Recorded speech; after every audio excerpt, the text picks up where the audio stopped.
नमस्कार दोस्तों, DD red के एक और रिएक्शन वीडियो में आप सभी का स्वागत है। तो दोस्तों, डॉक्टर कमर चीमा एक बार फिर बड़े परेशान हैं और इतने परेशान हैं कि मतलब उनको समझ ही नहीं आ रहा है कि इस परेशानी से वो निकलें कैसे। वैसे वो हर चीज़ को लेकर परेशान रहते हैं, लेकिन परेशानी इस बार पता है क्या हुई है? परेशानी इस बार ये हुई है कि हमारा इंडिपेंडेंस डे 15 अगस्त को मनाया गया और पीएम मोदी ने हर बार की तरह, मतलब जो भी पीएम होता है वो 15 अगस्त को लाल किले से अपना जो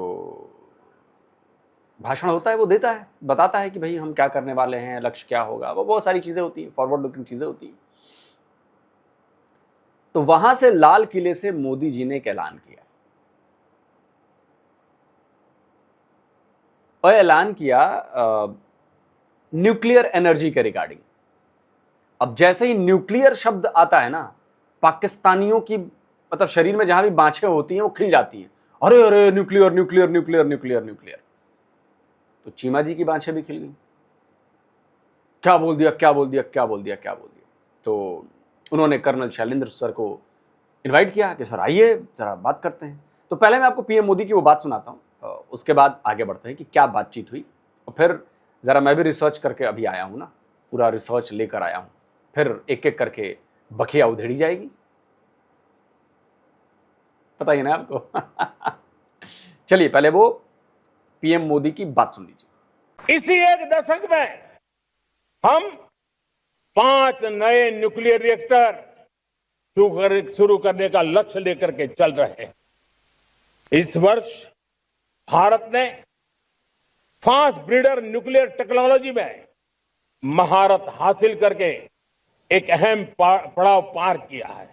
यानी पीएम मोदी ने कहा कि भाई हम जो है वो फॉसिल फ्यूल से हम बाहर निकलना चाहते हैं और न्यूक्लियर एनर्जी पर हम फोकस कर रहे हैं।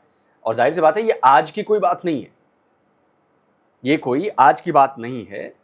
फॉसिल फ्यूल पे, ग्रीन एनर्जी पे हम बहुत लंबे टाइम से बात कर रहे हैं, काम कर रहे हैं। फॉसिल फ्यूल से हमें हटना है, उस पर डिपेंडेंसी को कम करना है। इसीलिए देखिएगा कि हम बहुत ज़्यादा जोर दे रहे हैं solar power, wind energy, nuclear energy और भी मतलब हाइड्रो प्रोजेक्ट्स, बहुत सारी चीज़ों पर। और पूरी दुनिया जानती है कि पर्यावरण को ठीक करने के लिए भारत कितनी कोशिशें कर रहा है। मैं आपको इसका एक सबूत देता हूं। देखिए, ये पिछले साल एनडीटीवी की खबर है 16 जुलाई 2025 की, पिछले साल की खबर, एक साल हो गया इसको। क्या लिखा है? India achieves 50% green energy milestone 5 years ahead of Paris agreement target. Paris में जो जलवायु पर अग्रीमेंट हुआ था, जिससे शायद बाद में अमेरिका वापस हट गया, भारत नहीं हटा, तो क्लीन एनर्जी की बात हुई थी, जिससे भाई धरती के वायुमंडल को बचाया जा सके। तो जो 5 साल आगे हैं, जो हमें टारगेट मिला था, जो भारत ने टारगेट तय किए थे कि भाई हम क्लीन एनर्जी में हम इस टारगेट को अचीव करेंगे, उससे हम 5 साल आगे चल रहे हैं। यानी कि जो टारगेट 5 साल बाद अचीव होना था वो 5 साल पहले हमने कर लिया। ये कर रहा है इंडिया। जो ऑफिशियल डेटा था उसके मुताबिक जो टोटल पावर जनरेशन कैपेसिटी थी 484.8 गीगावाट, इसमें से 234 गीगावाट जो है वो comes from non fossil fuel sources, जैसे solar, wind, large hydro and nuclear. 234 gigawatt, ये पिछले साल की खबर थी। लेटेस्ट खबर क्या आई? साल भर में क्या बदला? साल भर में बदला सर ये कि solar powers non fossil capacity past 300 gigawatt. Milestone helps meet 60% of 500 gigawatt target by 2030। 2030 में जो हम नॉन फॉसिल फ्यूल सोर्सेज की बात कर रहे हैं, उससे एनर्जी जो जनरेशन कर रहे हैं वो 500 गीगावाट का है, जो ग्रीन एनर्जी का पुश है। और हमने 60% अचीव कर लिया, 300 गीगावाट कर लिया। इसमें solar power 164.6 gigawatt, wind power 58.1 gigawatt, hydro power large and small 57.2 gigawatt, bio power 11.7 gigawatt और न्यूक्लियर पावर अभी हमारा 8.8 गीगावाट है, जिसे आने वाले टाइम पे हमें 100 गीगावाट करने का लक्ष्य है। 100 गीगावाट। देखिए पीएम मोदी ने क्या कहा? PM Modi's 100 gigawatt nuclear target, why India needs more power for AI chips and data centres. देखिए सरकार को पता है कि हमारी पावर नीड्स बढ़ रही है, क्योंकि सेमीकंडक्टर यानी कि जो चिप्स हैं, माइक्रोचिप्स, उनका एक बहुत बड़ा इकोसिस्टम तैयार हो रहा है, उसको बहुत सारा पावर चाहिए। एआई का बहुत बड़ा बेस बन रहा है, एआई के लिए बहुत सारा पावर चाहिए। इंडस्ट्रीज बढ़ रही है, उसके लिए बहुत सारा पावर चाहिए। तो हमारी पावर नीड्स बढ़ती जा रही है, तो जाहिर सी बात है डिपेंडेंसी खत्म करनी पड़ेगी ना। तो इसलिए ग्रीन एनर्जी का पुश है, और इसलिए आपने देखा हुआ है न्यूक्लियर एनर्जी पे हमारा बहुत ज्यादा फोकस है। पिछले नहीं 2 साल पहले जो एनपीसीआईएल के चीफ हैं बीसी पाठक थे उस समय, उन्होंने कहा था कि India will commission a nuclear power reactor every year, तब जाकर हमारी नीड्स शायद पूरी हों। और जो हमने फास्ट ब्रीडर रिएक्टर फेज 2 वाला हमने कर दिया है न्यूक्लियर एनर्जी में, वो तो कमाल का काम किया है। तो ये सारी डिटेल्स थी, लेकिन अब चीमा जी को कुछ और उसमें लग रहा है, तो आइए जरा देखते हैं। प्राइम मिनिस्टर मोदी ने जो खिताब किया आज, उसके अंदर वो कह रहे हैं हम न्यूक्लियर रिएक्टर्स बनाना चाहते हैं, और वंदे मातरम भी गाया गया है जो कि आज तक पहले नहीं गाया गया। क्या सिग्निफिकेंस क्या है इसकी? ये 5 न्यूक्लियर रिएक्टर्स मतलब क्या न्यूक्लियर में कोई नया धमाका करने जा रहे हैं? न्यूक्लियर रिएक्टर हमारी पॉलिसी आपको भी पता है, हमें भी पता है, क्योंकि आपने जो पहला डॉक्टर चीमा, मतलब ये क्या लॉजिक है कि न्यूक्लियर रिएक्टर और आप धमाका करने जा रहे हैं? न्यूक्लियर रिएक्टर का धमाके से कोई दूर दूर तक संबंध नहीं होता। न्यूक्लियर रिएक्टर में धमाका होने का मतलब समझते हैं आप डॉक्टर चीमा? चेरनोबिल का नाम कभी सुना है आपने? जाकर पढ़िए चेरनोबिल के बारे में क्या हुआ था। न्यूक्लियर रिएक्टर और धमाका एक जगह नहीं हो सकता। यह तभी एक जगह होता है जब हम बम की बात करें, न्यूक्लियर बॉम्ब की बात करें, न्यूक्लियर, समझ रहे ना आप? जो आप कहते हैं एटॉमिक वाहिद, एटॉमिक मुल्क है, वहां पे धमाके की जरूरत होती है और वो डिस्ट्रक्शन में आता है। न्यूक्लियर रिएक्टर का संबंध कभी, मतलब न्यूक्लियर रिएक्टर और धमाका बिल्कुल आग और पानी 2 चीजें हैं जो दोनों एक साथ नहीं आ सकते। न्यूक्लियर रिएक्टर को अगर धमाका शब्द आप इस्तेमाल कर रहे हैं, इट मींस कि आप चाहते हैं कि भारत में न्यूक्लियर रिएक्टर फूट जाए और लाखों लोग मर जाएं, रेडिएशन फैल जाए। इस शब्द का इस्तेमाल भी नहीं कर सकते हम न्यूक्लियर रिएक्टर के मामले में। मैं समझ रहा हूं कि आप बात को कहां घुमा रहे हैं, मैं समझ रहा हूं।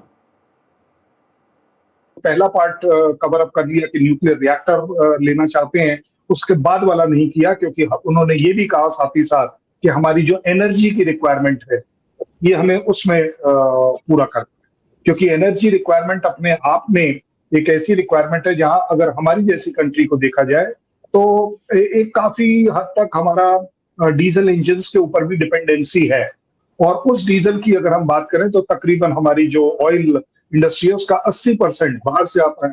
सो अगर हम न्यूक्लियर लेते हैं तो ना केवल हमारे को फायदा होता है, हमारा पैसा बचता है, एंड व्हाई नॉट, एक ऐसा रिसोर्स जो कि अबंडेंस में बिजली पैदा कर सकता है, एनर्जी पैदा कर सकता है, तो वो इस्तेमाल करने में क्यों ना। हम तो कह रहे हैं हम विंड भी इस्तेमाल कर रहे हैं।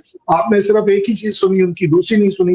उन्होंने सोलर के बारे में भी कहा, और सोलर वाला स्कीम उनका इस समय सबसे पॉपुलर चल रहा है इंडिया के अंदर। सो मानिए मेरी बात, it is for exclusive civilian and productive and beneficial use of not only the country including the world, क्योंकि ये वो एनर्जी है जिसके अंदर पॉल्यूशन कम होता है। क्योंकि मैं थोड़ा सा, ये मेरे लिए क्रिटिकल पॉइंट है ना, न्यूक्लियर की आप एनर्जी लेना चाहते हैं, आप ना तो एनपीटी के मेंबर हैं, लेकिन जैसे पाकिस्तान भी नहीं है, और ना ही कोई ट्रैक रिकॉर्ड इतना अच्छा है। यूरेनियम भी मार्केटों में बिक रहा है, न्यूक्लियर रिएक्टर्स का डाटा जो है वो चोरी हो जाता है। तो do you think the world should trust India? That's a question. मेरे लिए तो जारी बात है, पॉइंट ऑफ कंसर्न है, क्योंकि आपके जो न्यूक्लियर की चीजें जो हैं, और अगर आपकी फौज के भी देखें तो आपको याद होगा वो कहते हैं हमारे मिसाइल भी निकल जाते हैं हमारे हाथों से, हमें पता नहीं चलता। तो यूरेनियम का भी डाटा जो है वो कई दफा इंडियन मार्केट्स में मिलता है, ठीक है। तो डू यू थिंक आईईए अगर आपको नहीं वो स्पेस दे रहा है, ये स्पेस दे रहा है, तो जो बाकी मुल्क जो भी हो रहा है, आपको लगता है कि Indian scientist and Indian intelligentsia ये कैपेबल है कि आपकी जरूरत तो जरूर है कि आप बड़ा मुल्क हैं, चाहिए दिस एंड दैट, लेकिन आप लोग इस काबिल हैं कि इन चीजों को होल्ड कर सकते हैं? बिकॉज डाटा कुछ और बात करता है कि न्यूक्लियर रिएक्टर्स की चीजें भी निकल जाती हैं, डाटा भी चोरी हो जाता है, और यूरेनियम भी मार्केट्स में बिकता है। तो इस सेंस में जरा पूछ रहा था, प्लीज काइंडली जरा इसमें। जी जी नहीं नहीं, कर्नल शैलेंद्र बाद में बताएंगे। नहीं नहीं नहीं नहीं नहीं, ये क्या मतलब है? आप ये कह रहे हैं अपनी बातों से कि हमारे न्यूक्लियर प्रोग्राम अनसेफ हैं, हमारा डेटा लीक हो जाता है, हमारे बाजार में यूरेनियम बिकता है। डॉक्टर चीमा थोड़ा पढ़ लिख कर आए हैं, थोड़ा सा रिसर्च कर लेते यार, थोड़ा सा रिसर्च कर लेते। डेटा लीक हो गया, उससे क्या हुआ था? कौन सा डेटा लीक हुआ था? वो पढ़ा था आपने जाकर? नहीं। अच्छा, बाजार में हमारे यूरेनियम मिलता है? बिल्कुल मिलता है, यूरेनियम तो हर जगह मिलता है, क्योंकि यूरेनियम का इस्तेमाल डॉक्टर चीमा सिर्फ बम बनाने में नहीं होता है।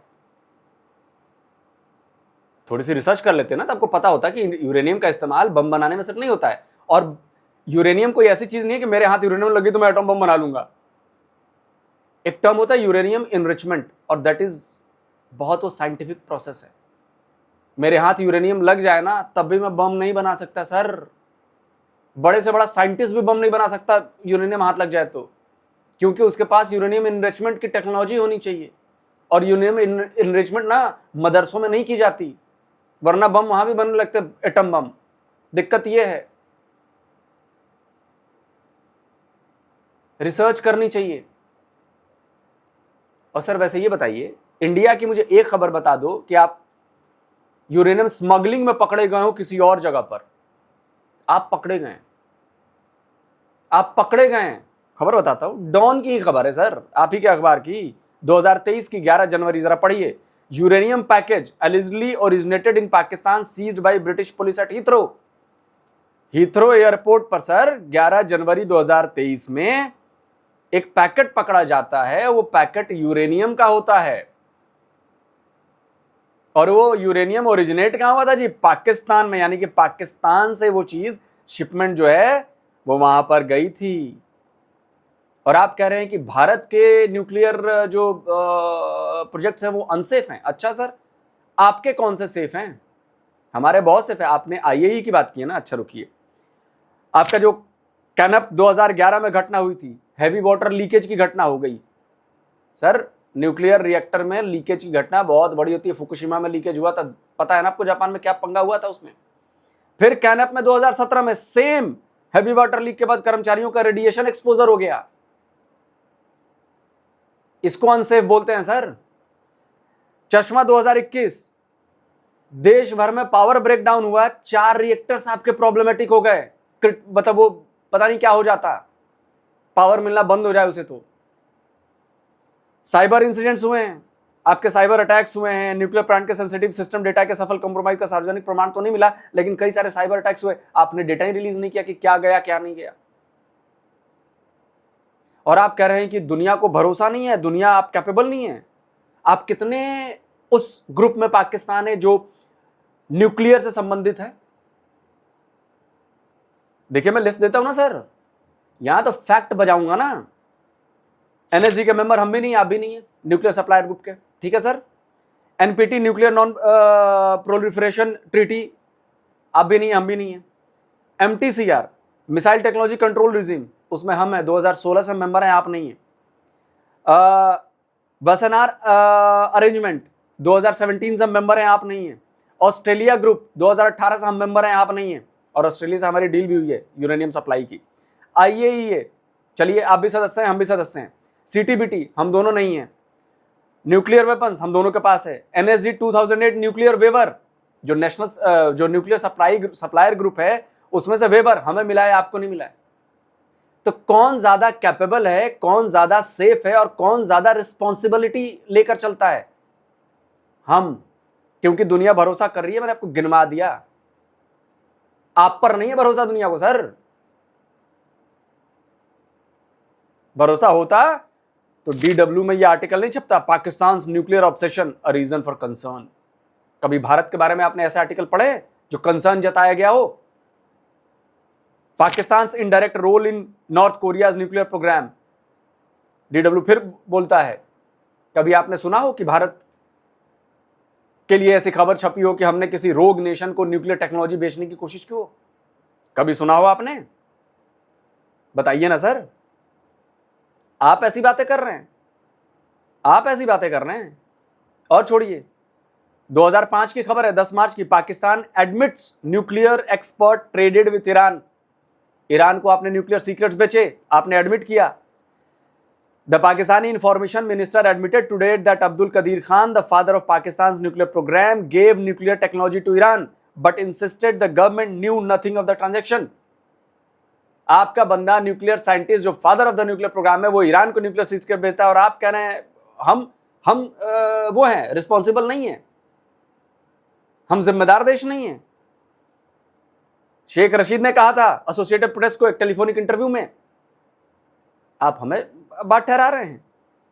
वाशिंगटन पोस्ट ने खबर छापी थी, AQ Khan, father of Pakistan atomic bomb and dealer of nuclear secrets, dies at 85। Dealer of nuclear secrets, शर्म नहीं आती आपको ये बात बोलते हुए? बात करते हैं आप। वॉल स्ट्रीट जर्नल खबर छापता है, Pakistani scientist AQ Khan who secretly sold nuclear weapons technology. बेचा आपके देश ने, आपके साइंटिस्ट ने न्यूक्लियर टेक्नोलॉजी। बात करते हैं आप कि हम जिम्मेदार देश नहीं है, हम कैपेबल नहीं है। यह क्या खबर है, पढ़िए। यूएस इंपोजेस सैंक्शंस ऑन 6 पाक कंपनीज अनसेफगार्ड न्यूक्लियर एक्टिविटीज। अमेरिका ने 6 पाकिस्तानी कंपनीज पर बैन लगाया जो अनसेफगार्ड न्यूक्लियर एक्टिविटी कर रही थी। सर जी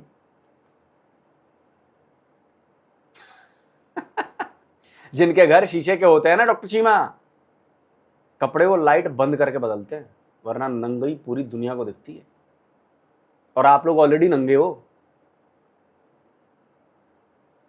और बाजारों में भारत में मिलता है यूरेनियम। अच्छा जी, आपको पता है, पढ़ लिख कर आते हैं आप, यूरेनियम का इस्तेमाल और कहां कहां होता है? नहीं आते तो मैं बताता हूं। देखिए, beyond the bomb where uranium is used. Nuclear power generation में, चलो ये अलग बात हो गई। एरोस्पेस एंड एविएशन में, जहां पे डिप्लेटेड यूरेनियम का इस्तेमाल किया जाता है, dense material for counterweights and ballast in some aircraft and aerospace applications. Glass manufacturing में, शीशा जहां बनता है वहां पे यूरेनियम के कंपाउंड यूज किए जाते हैं। सेरामिक्स और ग्लेजेस में, सेरामिक्स जो होती है ना, वहां पे यूज किए जाते हैं। रेडिएशन शील्डिंग में यूज किया जाता है। साइंटिफिक रिसर्च में, लैब से वहां पर यूज होती हैं। जियोलॉजिकल डेटिंग एंड रिसर्च में उसको यूज किया जाता है। एनवायरमेंटल स्टडीज में यूरेनियम आइसोटोप्स यूज होते हैं। न्यूक्लियर इंडस्ट्री में यूज होते हैं। तो सर, यूरेनियम कोई ऐसी चीज नहीं है जो बाजार में नहीं मिलती, मिलती है, क्योंकि इसके इतने इस्तेमाल हैं। सिर्फ बम बनाने में नहीं होता, और यूरेनियम में मुझे मिल जाए तो वो उसे बम नहीं बना सकता दुनिया में। ऐसे तो फिर हर कोई बम बना चुका होता अब तक, है कि नहीं? और AQ खान को बेचना नहीं पड़ता न्यूक्लियर सीक्रेट्स। आप न्यूक्लियर पर ही पूरा डिस्कशन कर लीजिए, मुझे कोई प्रॉब्लम नहीं है। जहां तक NPT की बात है, well, since you yourself said it, तो मेरे को कुछ बताने की जरूरत ही नहीं है कि NPT में जब आप ही नहीं है तो ये सवाल पूछने का मॉरल राइट शायद आपके पास कम होगा हमसे। तो और रही बात ट्रैक रिकॉर्ड की, तो सबको मालूम है कि न्यूक्लियर ट्रैक रिकॉर्ड किसका कितना अच्छा है और कितना बुरा है। न्यूक्लियर ट्रैक रिकॉर्ड के पॉइंट ऑफ व्यू से किसका न्यूक्लियर पॉलिसी जिंदगी में क्या है, उसको आज मैं डिस्कस इसलिए नहीं करना चाहूंगा। आज एक अच्छे मूड का सवाल है, इस वजह से। जहां तक बात आती है कैपेबिलिटी की, मैं मानता हूं, वी आर नॉट पाकिस्तान कि जो हाई हेडेड चले कि उनके पास सब चीज की काबिलियत है, उसके आगे कोई काबिलियत डेवलपमेंट की जरूरत नहीं है। मेरे यहाँ कैपेसिटी एंड काबिलियत, कैपेसिटी एंड कैपेबिलिटी डेवलपमेंट मेरा शान बान आन है।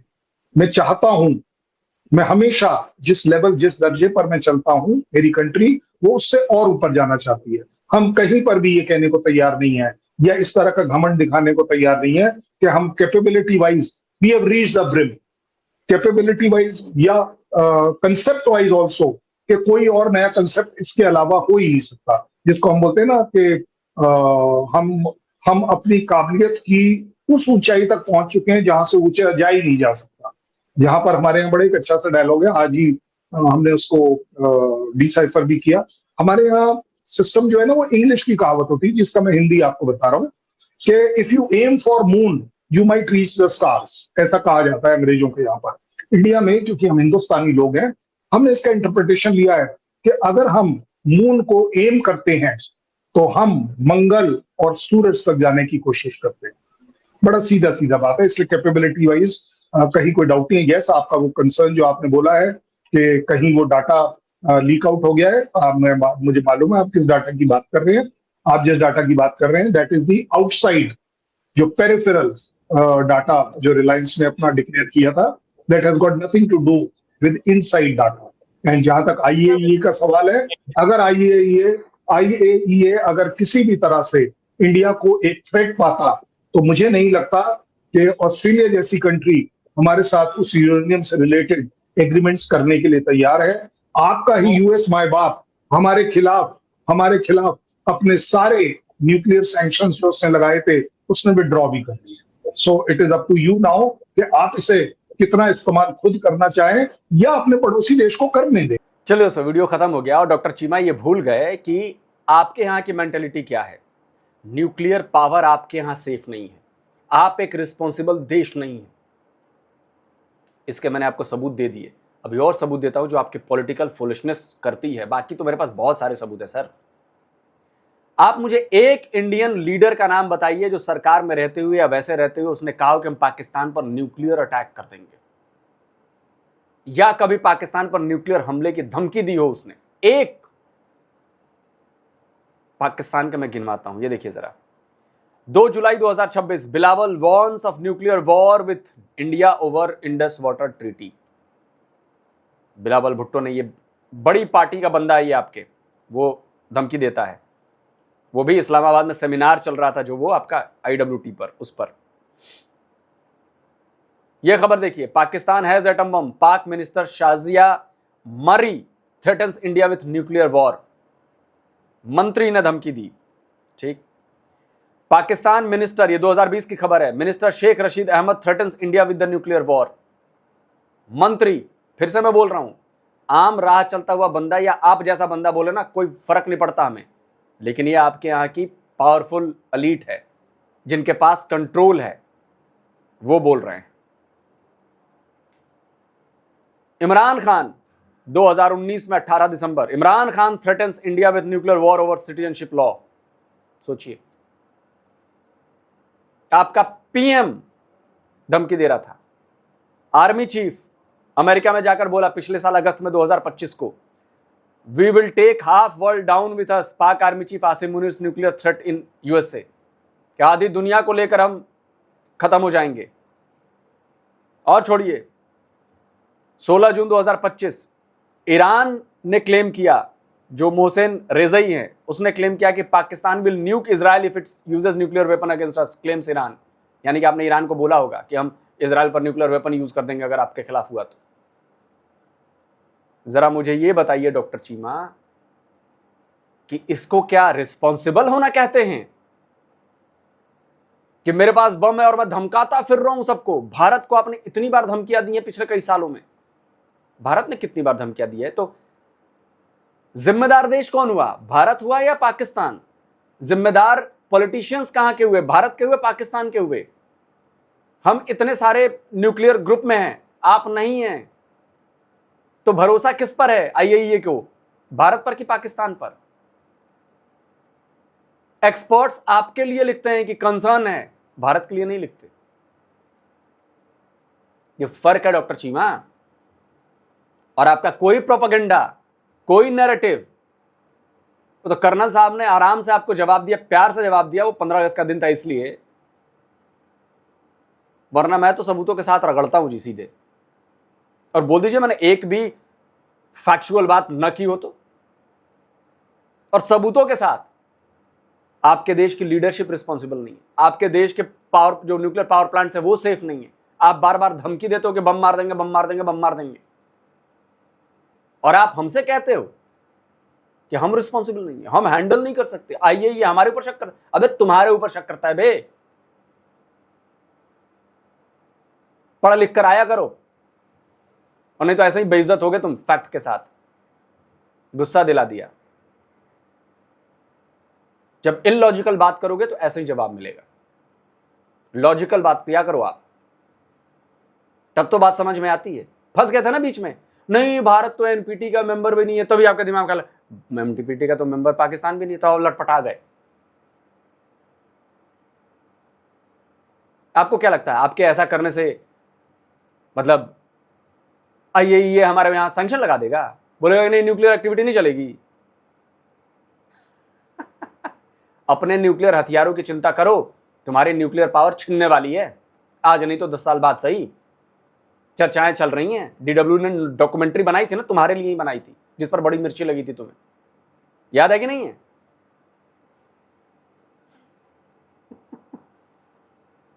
वो तुम्हारा वो कौन है वो लीडर,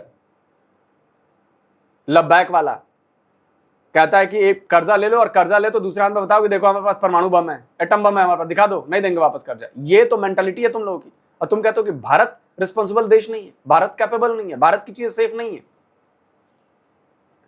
दोस्तों आप क्या कहते हैं, जवाब सही लगा कि नहीं लगा? कमेंट करिए, राय दीजिए। जल्दी मिलता हूं एक और नए वीडियो के साथ। नमस्कार, जय हिंद।